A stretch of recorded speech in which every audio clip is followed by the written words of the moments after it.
Attractive Group Podcast. My name's Ryan Sir. With me, as always, is Don Helbig. Don, how you doing today? I'm doing great, Ryan. It's been a good week, and just excited about the 4th of July holiday weekend and spending time with family and some cookouts and hard to believe we're at midsummer already. I know we're coming up on it. Yeah, so I've got two life announcements for you, Don, and I didn't even tell you about this. Honest to God, audience, I did not tell Don about this off camera. Number one, I became a coffee drinker over the past week. What? Yeah, I gave up the a coffee. Yeah, drinker. I gave up the Coke Zero because I went for my routine visit and I was telling him, I drink 5 or 6 Coke Zeros a day, and he's like, you're gonna have a stroke, right? So I've been drinking coffee and time out. That's a myth about that, because I have been drinking, I don't know, on average 6 to 10 cans of whether it's Mountain Dew, Diet Mountain Dew, Coke Zero. Okay. For over 40 years. So if I've not had a stroke yet, that's a myth. If he hasn't, then you won't either. No. So it's full disclosure. So the Coke Zero is part of it. Also, I've been having sleeping issues, and the way I've been compensating for it was with the little 5-hour energies, and I was taking like 3 of those a day. So I cut those. That's when he said, you're probably going to have a stroke if you continue that. And then it went on to I also supplement that with Coke Zero. And they were and he's like, artificial dyes and stuff just aren't good for you in that amount. So took up coffee. It's, it has its downfalls, but it's a little bit better for you. Did you ever drink coffee before this? I've had it before, but this is the first time when it's I'm tired. I need coffee. Like a basic. Anyway, so drinking a lot of the water and stuff. I feel a lot better. Mm-hmm. I think that. Well, I do agree that it would be much better to, really drink a lot of water and less of the soft drink. So we're on the same page with that, and I need to take a look at that myself. Yeah, absolutely. And I think part of the reason why I was tired all the time is because I was dehydrated, because I was drinking 5-hour energy and Coke Zero all day and not really supplementing it with water. So the other announcement, and Don, you're going to be mad that I didn't tell you about this, but I am the newest, not the newest, but one of the newest Disney AP members now. Really? Yep. That's I bought great. an AP. When did you do Yesterday. that? And what inspired that decision? My girlfriend made me. She what's funny is she's never been there. I've been there several times, not in the last 5 or 6 years, but she's wanted to go down so badly and stuff. And just yesterday she was like, well, I'm thinking about getting the AP, and I was like, that's a lot of money. And so we did it. But if you go enough, well, okay. So here's the thing: it's a tremendous value. Yeah, it is a tremendous value because it's very expensive to go. But we actually we have this big trip planned for September where we're gonna try to go to Horror Nights, probably a day at Universal, and then several days at Disney. And we were like, well, that's not enough. So we actually booked for her birthday weekend coming up in July. We're gonna head down there, and we're gonna do 4 days, 1 park each day. So we're flying in one morning, and then I think we're doing Magic Kingdom the first day because it's open latest, and we don't fly until 2. So Magic Kingdom, then Hollywood Studios, then Epcot, and then on the Monday, which is her birthday, we're going to do Animal Kingdom. And that's mainly because that closes the earliest and we fly out that night. So that's really exciting. We'll have a lot to talk about with that, of course. Plenty of shorts and YouTube stuff. Well, now you've kind of inspired me to look at that because, being a big Disney fan myself, wouldn't be a bad investment. You just need to make sure that, the time is there to go either an extended period, like if you're there for, 4 or 5 days, like you're going to be, or you break it down where you go, 2, 3, 4 times a year, shorter trips, weekend trips, that kind of thing. And, I know several people that, they go down once a month. They leave on a Friday night. They spend Saturday, part of the day Sunday, and they come back Sunday night, with the annual pass. And it's, like I said, it's tremendous value. I congratulations on that. Well, thanks. I've got a friend that is an AP, and she has Tuesdays off. She's a 4-day week or something, and she'll fly in the morning, go to Disney, and fly back and get back at 2 in the morning and still show up to work at 7 o'clock the next morning. When I was her age, I probably could have done that. I'm 40 years old now, not doing that. In fact, even for this trip, I'm taking an extra recovery day off of work. I'm taking the following Tuesday off, and I'm not going back till Wednesday. Well, I'm unfatigable, so I think I could pull that off. Doing it once, leaving in the morning, coming back at night, and being ready to go to work the You next know, day. it's I think with Disney I'd be so excited and stuff that I could probably make it work a couple times. But I remember when I was like 21, 22 years old, I would drive 4 hours to Cedar Point in the morning, like leave at 6, get to Cedar Point at opening, and then stay till 10 and then drive back, get home at like 2 a.m., 3 a.m. And I think that would be dangerous for me nowadays. Like, first of all, getting up at Oh yeah, leaving at 6, that's tough. you know, yeah. But you're gonna have so much fun with that, and look forward to hearing about your visits, and we'll talk about that here on the sure. podcast. But you know, uh, you can find us, the Attractions Group Podcast, on your favorite podcast streams. You can follow us on Twitter. It's at attractions_GRP. You can also hear us on YouTube, watch us on YouTube. Be sure to subscribe. The more subscribes we have, the more Ryan and I are going to be able to do in the future. We're really looking forward to having a lot of new, innovative ways to do this podcast, including doing some things from locations, live at a park or, somewhere else. hmm And I think that's going to be a lot of fun too. But we also maybe have a show where, you're firing in the questions live, just different things like that. So the show is going to evolve. And for it to evolve, we need you to subscribe. Yep. Excellent. But forget about Disney. That's like a month away. What do we got going on today, Don? Well, Ryan, we've talked many times on the podcast about just kind of the evolution of the dining experience at parks throughout the industry. But one of the things that's kind of, flown under the radar is how good the merchandise has become at parks. And I know that's, something that you're very interested in. Our topic tonight was kind of inspired by seeing something that you had posted on social media or fan site or site. I just remember, something that you had bought some Phantom Theater merchandise at Kings Island. Yeah. And I thought, that'd be a great topic to talk about. So here we are. Yeah. Yeah. Absolutely. Now, to be clear, have you seen the merchandise yet? Have you been out in the park to Oh actually see yeah. it? Oh Yeah. yeah. So I was a little hurt that you didn't tell me about this, and I had to hear it from a friend. But this is just one example. But I actually bought. This is for Phantom Theater Encore, the show, not just Phantom Hmm. Theater. But so check this out. So it's got, for those of you audio listeners, I'm showing a light blue T-shirt with the Phantom, like the Maestro on the front. It's the old classic Phantom Theater logo. He's holding his um that stick the directors carry, his baton, wand, I don't know. And then on the back, it actually has the more modernized logo, which is the Phantom Theater Encore logo. So it's the Maestro in front of the big organ. It's got Helga Bovine and so on. So really, really cool stuff. I actually have bought. There's 5 items, I think. There's a water bottle, which I have not yet gotten. There's a cappuccino cup, which I did buy. I just didn't want to carry it over here because I was afraid I'd drop it and break it since I was going to be showing stuff off. There's like a purple tie-dye shirt that just has like the logo on the front.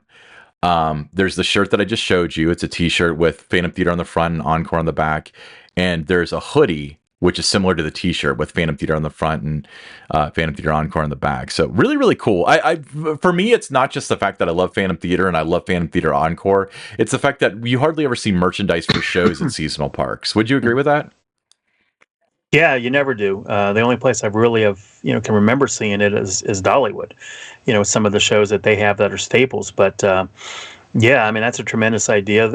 Shows do develop a following. And it's great to see that fans of those shows can buy merchandise now. Yeah, I agree. And speaking of Dollywood, Dollywood has some of the most random merchandise, which is just awesome. They've got a shirt for their cinnamon bread, which sells very well because I see it both in and out of Dollywood. Is that the one that says "I just came for the cinnamon bread"? Yes, so it's both a shirt and a fact. Right. Yeah. Yeah. So it's got it's got the cinnamon bread shirt. They've got, I saw that in the general store in Blacksmith Alley. Is that what they call it? Mhm. Yeah, you know what I'm talking about. And I Oh was yeah. like, oh, Exactly. that's so random. They've got a shirt for their cinnamon bread, and then right next to it, I noticed they had a shirt for the random shop I was in. Like, this general store is not like a big store, but they've got a Dollywood General Store T-shirt, which is really cool. Now, I want to tell you this, Dollywood. I know you're listening. You sell a shirt that's for a butterfly pretzel, And I have tried so hard to find that, and nobody seems to know anything about it. I've tried looking online to see if I could find any leads. Do you know what I'm talking about? You I've seen the shirt, but I have never seen it in a store when I'm at Dollywood. yeah, so So it has to exist, no, right? it definitely. I People have it. remember seeing it at some point. Maybe they just discontinued it, but then why sell the shirt anyway? But what we went the second weekend they were open, which was during the celebration of the 50th anniversary of "I Will Always Love You," the Dolly Parton song, and we asked around, and what we were told was that sounds like something that would come out for the spring celebration. So wait till then. So spring celebration went back. We saw Big Bear. We saw a lot of topiaries. No pretzels. Now they have pretzels, but just not in the shape of butterflies. So Well, I'll be on the lookout for it in a few weeks when I go down there. I want you to report I'll back let you know. live as a news feed if you find that. And this is officially lodging my complaint to Dolly Parton herself. I really want to try one of those pretzels. So we'd love to see it. But yeah, so I mean, here's the thing. For me and probably for you, stuff that's like obscure is usually like what attracts me. Like I almost bought the T-shirt for the general store because like how cool is that? But from the standpoint of like industry wide, would you say that the appeal is definitely more there for your big attractions and things like that? Like why are we not seeing more clothing for shows? Exactly. Like I said, there are big time fans of these shows. That's the only reason they go to the park is to watch these shows. So if you have a shirt for your marquee, rides, why wouldn't you have, shirts for the shows? Now, the one thing about a lot of these shows, sometimes they're only there for a year, maybe two, maybe three. But if there's something that's going to be there, like Dollywood has those shows this year after year that are there. You see some of those same things at a Disney park, maybe Universal. Why wouldn't you have the merchandise? But if you know something's it's real popular, sometimes you don't know until the middle of the summer, and then maybe it's a 1 year run, so it's too late to get the product in. But if it's going to come back the next year and you know that, why wouldn't you stock up and have those items available for those fans? Yeah, I mean, so I see where you're coming from with that. So when we're talking about this, I know that typically for seasonal parks, it's usually a 1 to 2 year run. Um, so do you think that it's too hard to gauge if their shows will be popular enough to demand something like that? I think you'd want to talk to people, at the park, especially longtime people. Especially if you're tying it into something that had been at the park a long time ago, there's that, historical references or something like that, and just get a feel a little bit about how popular you think that show's going to be, and then you could, go ahead and, based on what you're hearing from your staff members there, people that you work with that know the guest real well, then you kind of go off of that. But I think a lot of times it's just kind of, you don't have an unlimited budget. You only have so much, and you're going to go with the for sure things over, well, we think this might work. If you're a park that's open year round, you can gamble a little bit more on that. So you got to make sure that it's going to work. But there's certain things that you just know are going to hit. And you mentioned a show like Phantom Theater, you have merchandise now for it. But in my mind, there was no question that was going to be a hit. And I'm glad to see that there's merchandise this year for it. Yeah. So, obviously there's conversations behind closed doors or behind closed doors for a reason, but I imagine that there's probably a separation. It was probably entirely by age. Why everybody over the age of 35, maybe 30, knew it was going to be a hit. Everybody under that age was like, people won't care because they don't have the nostalgia for it. But I guarantee you that everybody that's, over 30 or 35 and, at least Kings Island's market would, yeah, I know what Phantom Theater is. Yeah, I'd see the live show version of it.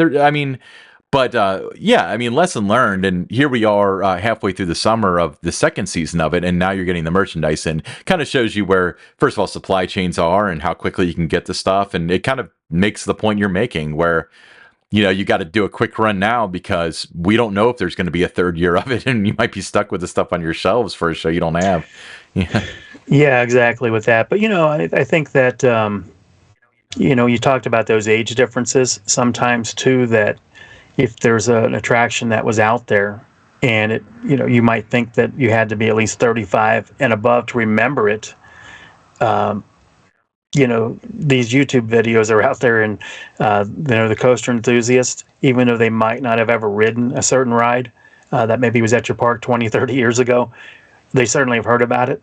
They've watched videos of it, they've seen photos of it, so they have this interest in this attraction. They never experienced it, but they feel like they have, just because they've seen so much out there now on social media and YouTube. Yeah, I think that's entirely possible. Now, let me ask you this. One thing that I saw at Cedar Point, which I thought was really cool, is they had a ton of nostalgic T-shirts, and some of them were kind of obvious choices, like Mantis, Demon Drop, stuff like that people generally would remember.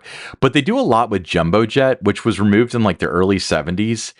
I guarantee you that maybe 3% of the people that bought that shirt had ridden that ride or even seen that ride. But they've heard about it. So what do you think the appeal is for something like that? It's just part of the park history. You want to have a piece of that. So I think that falls in line with, other things that are those nostalgia pieces that you see in a gift shop. That people just want to, they just want to have a piece of a park that they go to, that's their home park or maybe their favorite park. They like the nostalgia piece of it. Yeah, I agree with that. And it's no different than, you go into the Reds gift shop now, and you almost have to be over 40 something, 45 years old to remember Pete Rose playing for the Reds. Yeah. But yet his jersey still sells. The people that are like 19, 20, 25, I see them walking around wearing Rose jerseys or bench jerseys. Barry Larkin. And they never saw those people play, but they heard about them. They've watched the videos, and I think it's the same thing in the theme park industry, amusement park industry, where everybody's heard about these things, and their parents experienced it, or the grandparents experienced it, and they talk to them about it, and they're just interested. Yeah, I agree, and I would argue that Cedar Point, especially, at least since like 2019, since the introduction, shall we say, of their 150th celebration, has done a fantastic job of marketing based off of their history. Like, I would say that their history was always so rich, and I don't think a lot of people knew about it. And nowadays that they got T-shirts and stuff for rides that were torn down 15 years before I was even born, and people are wearing them. So I think that's really cool. Yeah, it is. So and they do a great, like you said, they do a great job now. With their merchandise selection, you can spend a lot of time in their gift shops just looking at everything and then trying to decide what you want to take home. I agree. And one of the things that I like about there and Dollywood, actually, which are my other home parks, shall we say, is that it's a blessing and a curse, because at both of them, there's a lot of diversity in the shops. Like, you can't go into two shops and find generally the same stuff. Which I think is awesome, because it makes shopping an attraction. But at the same time, at a lot of parks, it's kind of like, well, I'll just pick it up on the way out at whatever shop, because I don't want to carry this thing around. So I think that's like an interesting dynamic. Let me ask you this, Don. So Dollywood is, well, I know Cedar Point too. They've got like glass workers, candle makers, and stuff. I know that that's kind of an attraction in itself. Like, that's not an argument, because they make them there. But does that stuff actually sell, or is that more of an entertainment aspect? Well, if it didn't sell, they wouldn't be there, doing those kind of things. So yeah, there's certainly a market for that, and it's kind of fun, to watch these items being, created. It's one of the things I loved about like Winterfest, when they have all the crafters and things, they're making things, and it's kind of an attraction, in the action at a park, watching these items being made. I completely agree with that. I agree that obviously people buy them, but I always wonder if, like, maybe, especially like who would buy a candle at a theme park? My fear would be that it would melt. I almost bought one as a gift, and I was like, well, if I leave this like sitting somewhere in the sun, it's gonna melt. But I don't know. I always thought that maybe it was subsidized or something. But you're probably right. There would be a point, over the course of maybe 5 years, where there's going to be some executive that steps in and says, this place is losing money. Can't we do something else?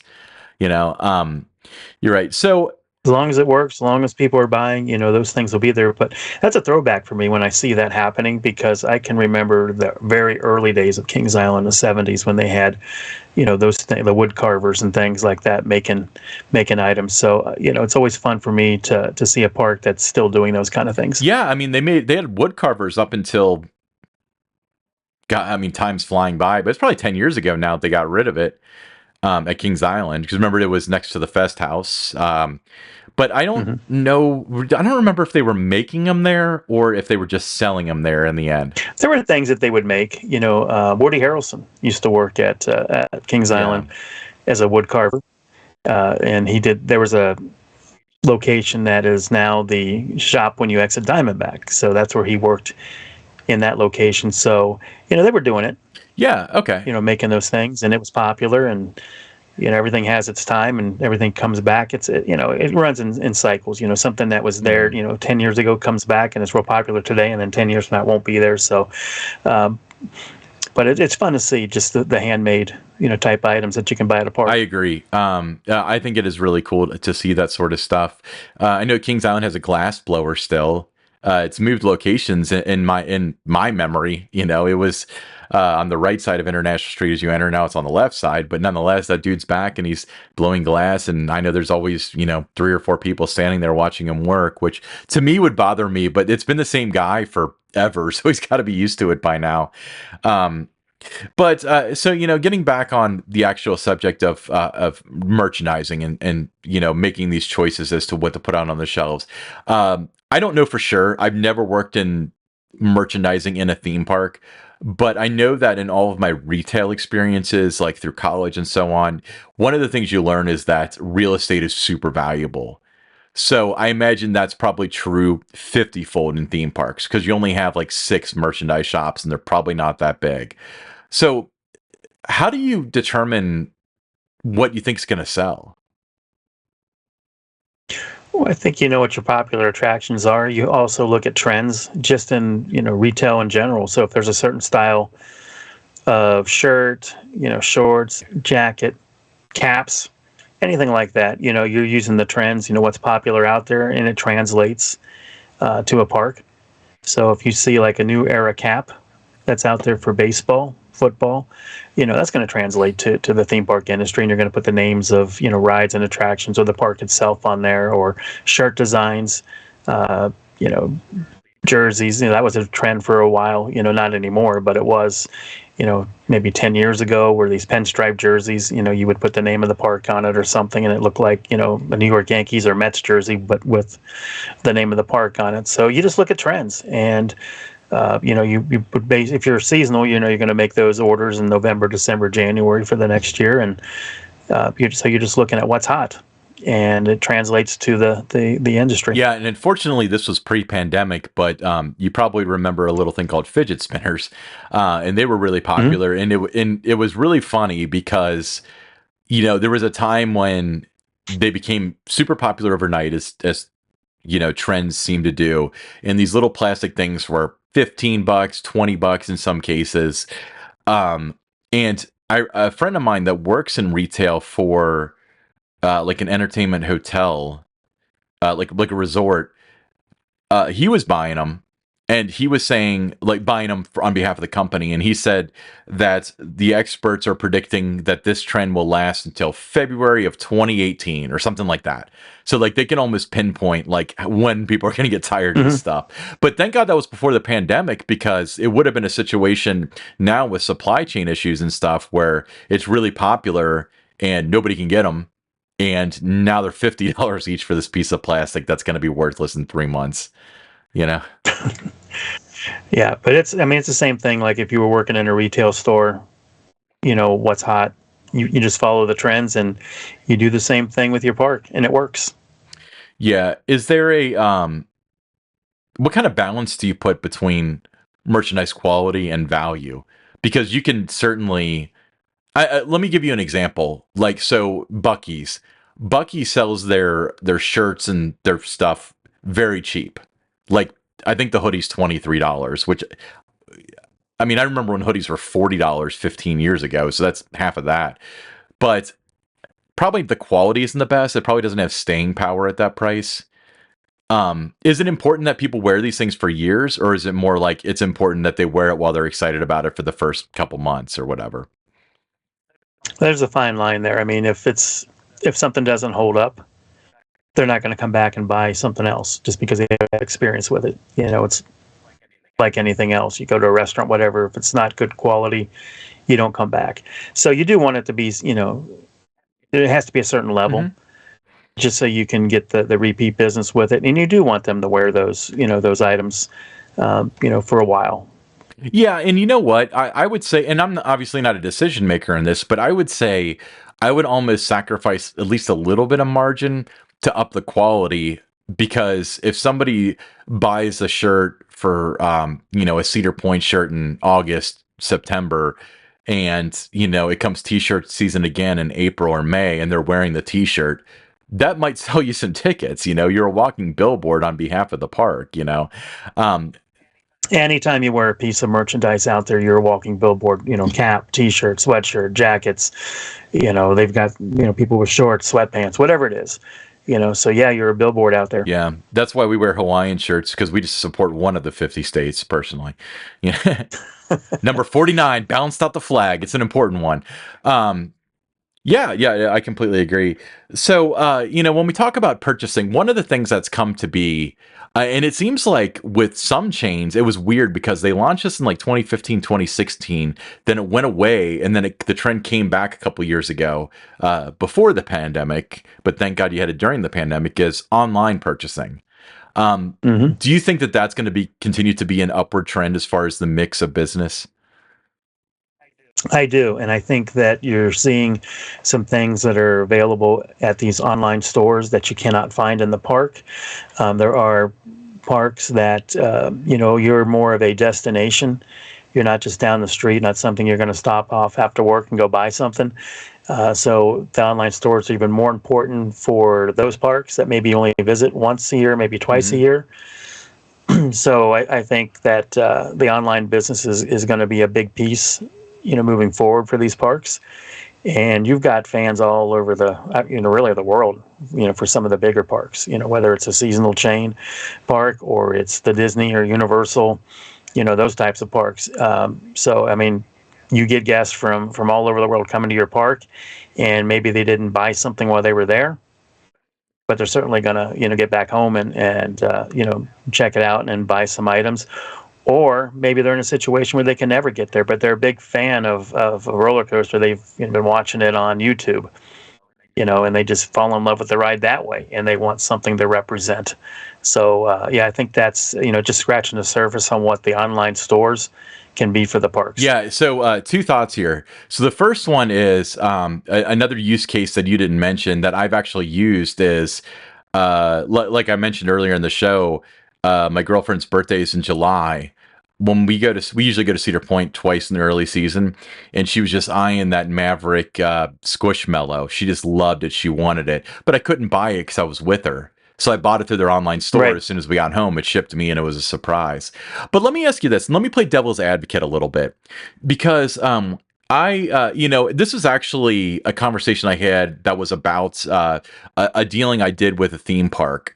But it's not completely related, but it definitely fits into the mold here. But I was at Disney Springs. This is years ago, probably 4 or 5 years ago. We were down there on business, and one of our business partners, like a third party partner that we were working with, well, we're walking around with him, and I said, they've got Louis Vuitton. I don't know if they have Louis Vuitton, but the kind of shops they have at Disney Springs, they're very up. I was like, Hmm.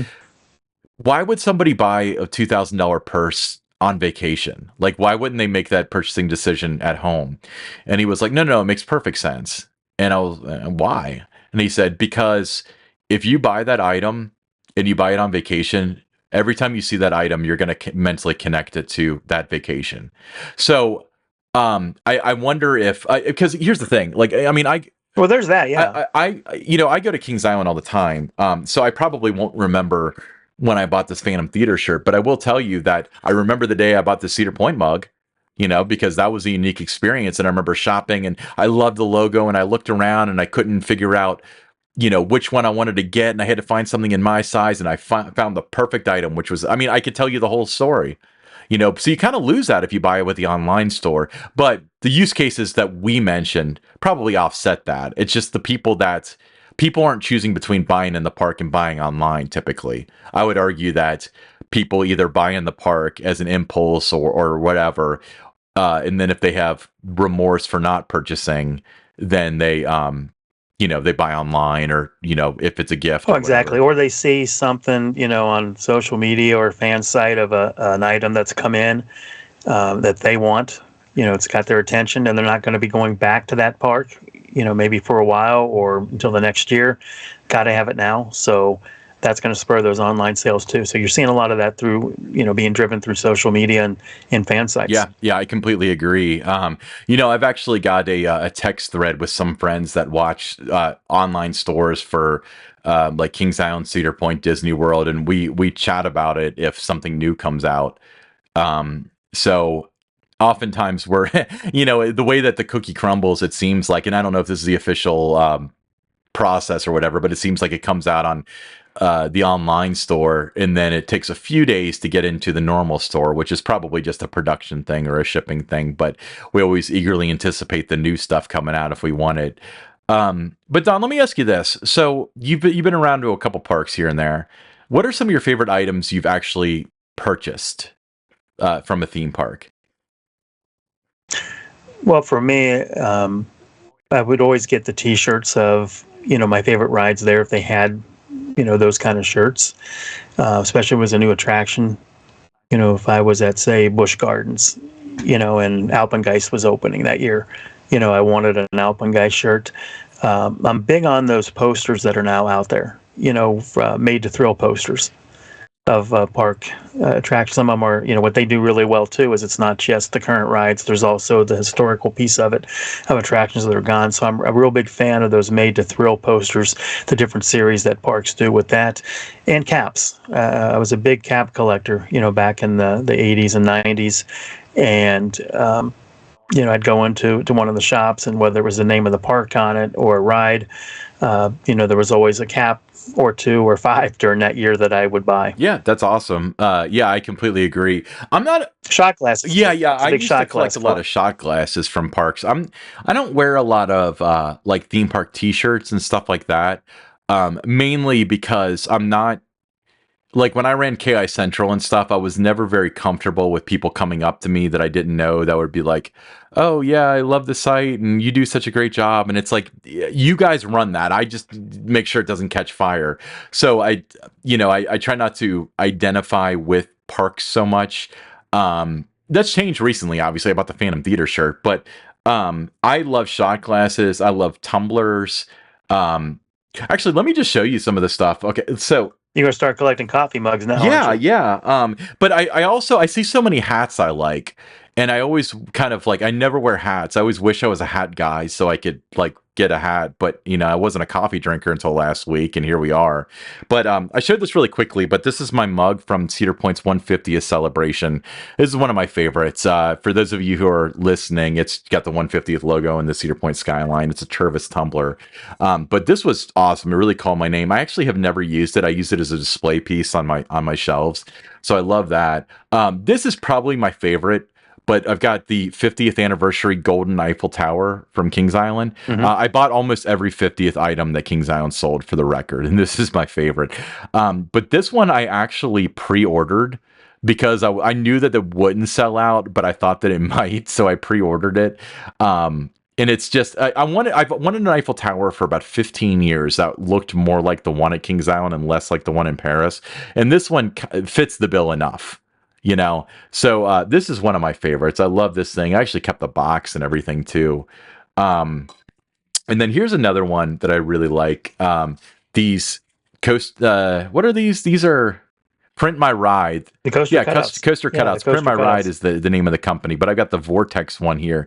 The thing I like about these is they're always so much bigger than you imagine them to be. Like, this thing's huge. It's like, here's my hand, and so that's pretty cool. But I like that because I do, to me, I'm not a big like Aero Looper fan at my age. except for maybe Loch Ness Monster. But this is the quintessential steel roller coaster car to me. When I think of a steel roller coaster, this is it. So every time I see this, I think of parks. So that's really kind of cool, And then obviously the Phantom Theater shirt is another favorite of mine because that's just wild that they have that. So that's really cool. I don't. Yeah, we're a little different. Like I was always in the '80s wearing park T-shirts, with something on it, and it was what was new usually. So I remember, getting the Whitewater Canyon T-shirts, the King Cobra T-shirts, the Bat T-shirts, the Beast T-shirts, the Backward Racer T-shirts. So all those different things. That was my wardrobe, pretty much through the '80s. That's really cool. How much of that stuff do you still have? All of it Really? doesn't fit, but I have all of it. Of course. Okay, cool. Awesome. All right. Well, that was a pretty interesting conversation about merchandise of all things. But Don, do you have any final thoughts? The one thing that as exciting as the merchandise lines are now out there at parks, is I still think that there needs to be more awareness for it, whether that's using a mobile app to drive traffic into the stores, with special offers or something for guests in the park. Using your email newsletters to promote, the merchandise, social media. I just think there needs to be, more awareness that it's there. Everybody's getting in there with the food and promoting all the different things like that. There's special events. But the one thing that I think needs to be elevated more, just with the awareness, is the merchandise, because there's a lot of exciting pieces out there. I completely agree. I love it. I love where it's going. So just as a thought factor, let's do this. Let's do like a thought game kind of thing real quick before we get to the pick six. If there was one merchandise item from any park that you can, I don't care if it's Disney or Kings Island, Coney Island, wherever, one item that you've ever thought of, like, man, if they had that, I would spend good money on it. Have you ever thought about that? And what would it be if you have, of course? Well, back in the day, maybe it was like a watch. That's a good idea. And something like that, where the hands were, and I saw this at Disney World when I first went there the first time, back in the '90s, and each of the the 12 o'clock to 3 o'clock to 5 o'clock to 9 o'clock were the characters. So Mickey was on one, Donald Duck was on another, Cinderella was on one. I thought that was really cool. So something like that, I think, now, with phones and that you carry around, nobody's really wearing a watch these days. But I think back in the day, that would have been something that, would have really appealed to me, have a watch with the different logos of your signature attractions on it instead of the numbers. See, I agree to an extent, but I disagree with your statement that not a lot of people are wearing watches, because watches are more popular than ever. The smartwatches are. So one product that you just spurred this in my head was, I think a lot of parks need Apple Watch bands and Galaxy Watch bands and stuff, because it's very difficult to make cases. Like even like Disney World, I haven't checked this in the last couple of years, but I remember I really wanted a Disney World case, and I looked at their online store, and all their stuff was from the previous generation iPhone. But I get this. I get a new phone every year. I'm a nerd like that, but they didn't have it for my current phone. They just had it for the previous generation. But the watch bands have been the same for 10 years now.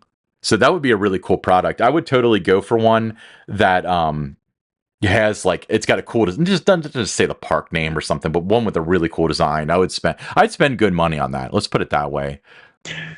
Yeah, and before we get to the pick six, while we're on the merchandise, if you're a fan of the Attraction Group podcast, we have Attraction Group podcast T-shirts available, white, the ash gray color. If you're interested in getting one, just message us on Twitter.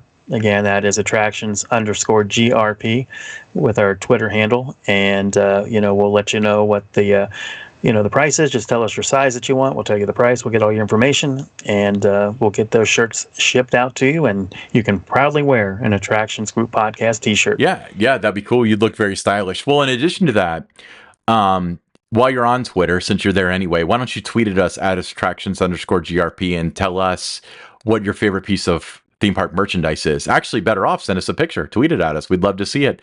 We'd love to see that. Okay, so my item, by the way, is that they should sell in every theme park is an Attractions Group podcast T-shirt. No, seriously.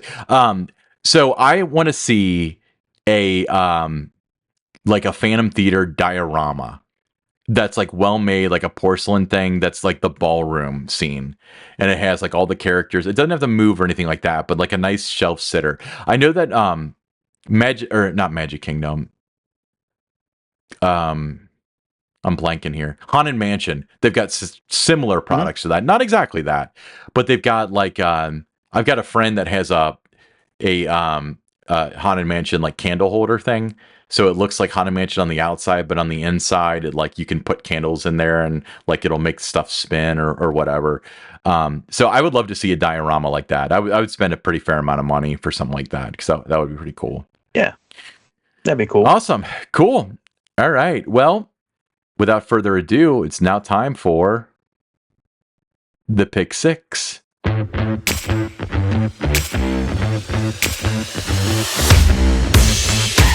Don, why don't you take the first one? All right, Ryan. Peppa Pig. They broke ground in Texas on the new park that's going to be there. It's in the northern part of the state. It's the second Peppa Pig theme park underway in North Texas. I think the location, it fits that North Richland Hills area in Texas. They're going to be hiring this year. Rides, interactive attractions, shows, just a lot of fun things from the world of Peppa Pig. And it's exciting to see that ground has been broken and that this park, will be underway. Yeah, my nephew is not quite 2 yet. He's a big Peppa Pig fan. I'd never heard of it until the Legoland park, but yeah, he's really into it. That's where I heard of it too. That was my introduction, was the Legoland. Yeah, there's a ton of like children's IP and stuff that you and I would not heard of, because I don't have any kids, and yours is like almost married now, so there's that. She's probably not watching Peppa Pig, but maybe someday she'll have somebody in the house that will watch Peppa Pig. All right, let's go with number 2. So here's an interesting one that kind of relates to what we're talking about, but we're talking about Disneyland this time. Disneyland shut down Toy Story Mania 4D without any kind of announcement or anything like that. So very little information on this, but I thought it was worth noting because Toy Story Mania is a hugely popular ride. One of my favorites, at least at Hollywood Studios. And it's kind of a shooting game / dark ride thing, obviously themed to Pixar's Toy Story, which is a 1995 or 1996 film that's become a whole franchise. But they shut the ride down, no announcement, and it hasn't been open for several days now. So what are your thoughts on that? It's surprising. Like you said, it was without an explanation, so nobody knows if it's just being refurbished, going to reopen, it's going to be totally something different. So just a lot of question marks about it. But, guests of all ages, they love those characters. There's Woody, there's Buzz Lightyear, Mr. Potato Head, Slinky Dog.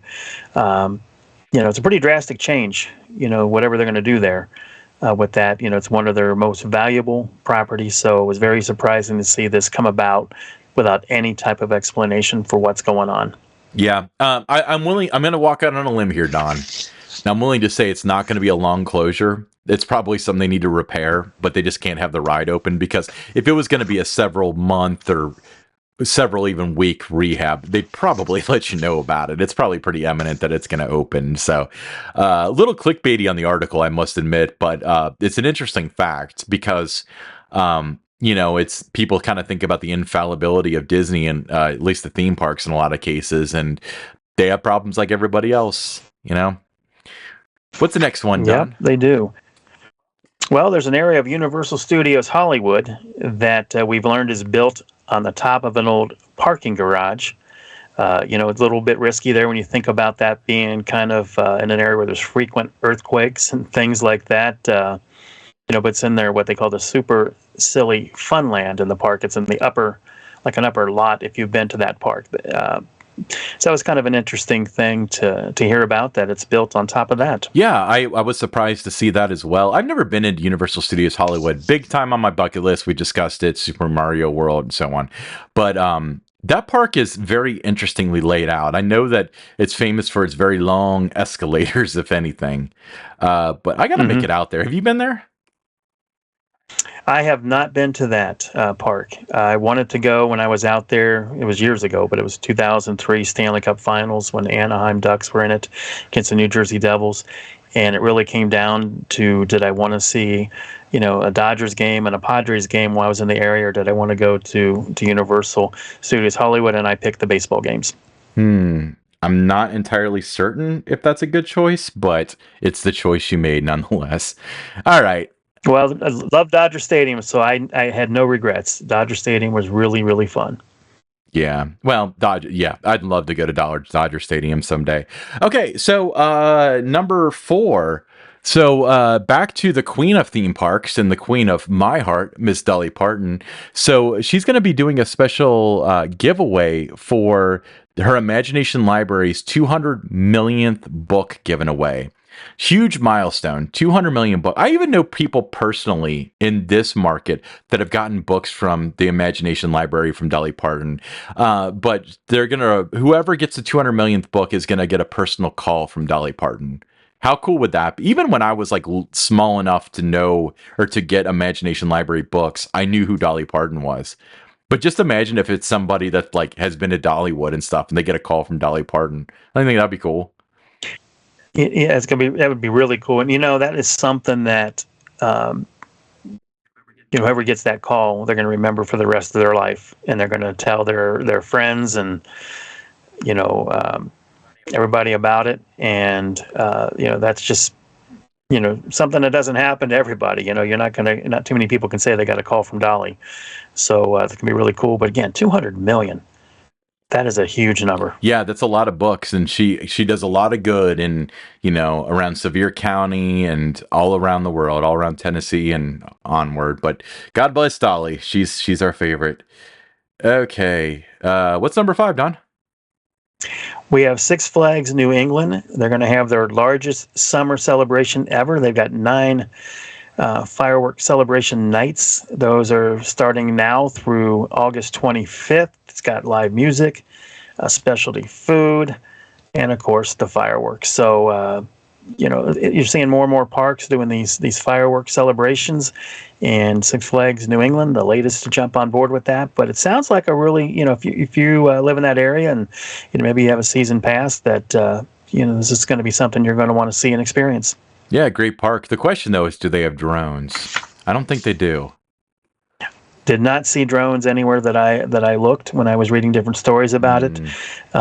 Maybe they add those in the future, but a lot of parks, it's we grew up here in the greater Cincinnati area, and you go to Kings Island and some other parks, and they're either traditional nightly, or they were Memorial Day, Labor Day, 4th of July, those types of things, and so you saw them. We were around them a lot, but there are some parks that never have them. And this is going to be a big deal for the guests in that New England area. Yeah, I mean that kind of brings up, speaking of, we talk about trends in merchandise and stuff. It happens with entertainment theme parks too, because right now the big thing that's white hot and several parks are striking it while it's hot is drones, night drone shows, and they're spectacular. And they'll be spectacular for maybe another year, and then it'll become normal. Before that, it was the pixel mapping. We talked about that in our episode about Christmas celebrations. The lights that can change color and dance to the music. Yeah. Like, remember that when that was like a marvel. That was huge. And I remember when lasers were first introduced too. So yeah, I would say that the thing that was before the pixel mapping was projection mapping. So think of like Halloween Horror Nights at Universal, how they make it look like the buildings are falling and stuff. That's hard to do though. That's more difficult than the other two, I would argue, but no one does it anymore. Not on a mass scale, because it's just not impressive. Disney does it very well, and Universal still does, but you don't see that a lot anymore. But I wonder what the next thing will be. It's going to be an episode here next year, the year after, where we're talking about the latest trend for the night show with the lasers that shoot the birds, that shoot the dolphin. Yeah, exactly. But I love the nighttime shows at parks. It's a reason to, stay until close when you know that they've got something that is going to be special like that going on. Yeah, I completely agree. I love nighttime shows. All right, last one, number 6.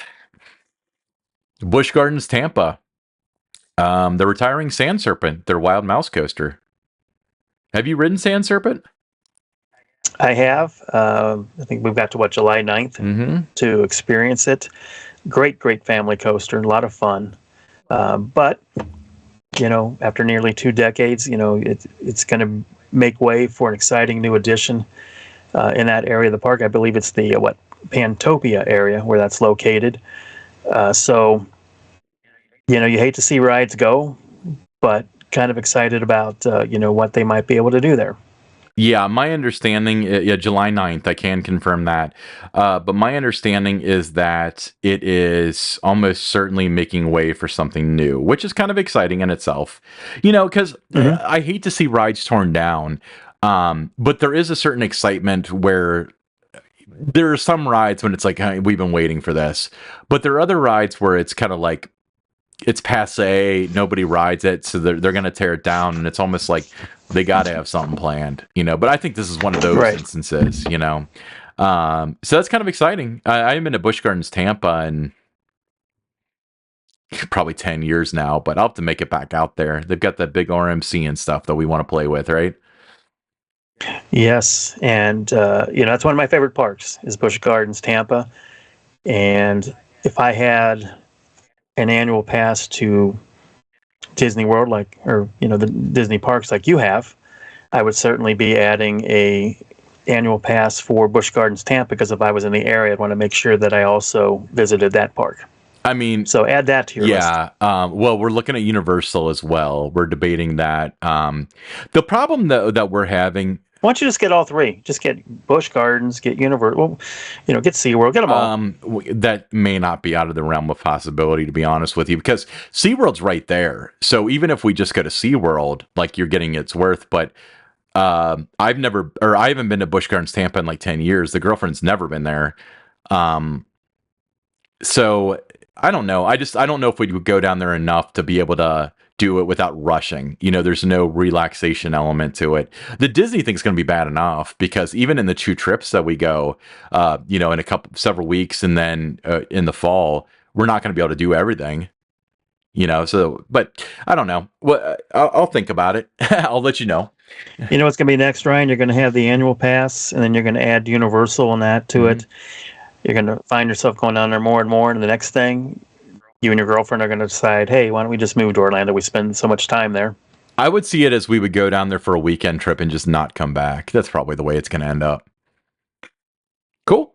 All right. Well, Well, thanks for listening, everybody. A little bit of a shorter episode, but it's summer, so go outside, except for if you're in most of the U.S., because the air quality is terrible right now because of that Canadian wildfire. So hope everyone's doing okay with that.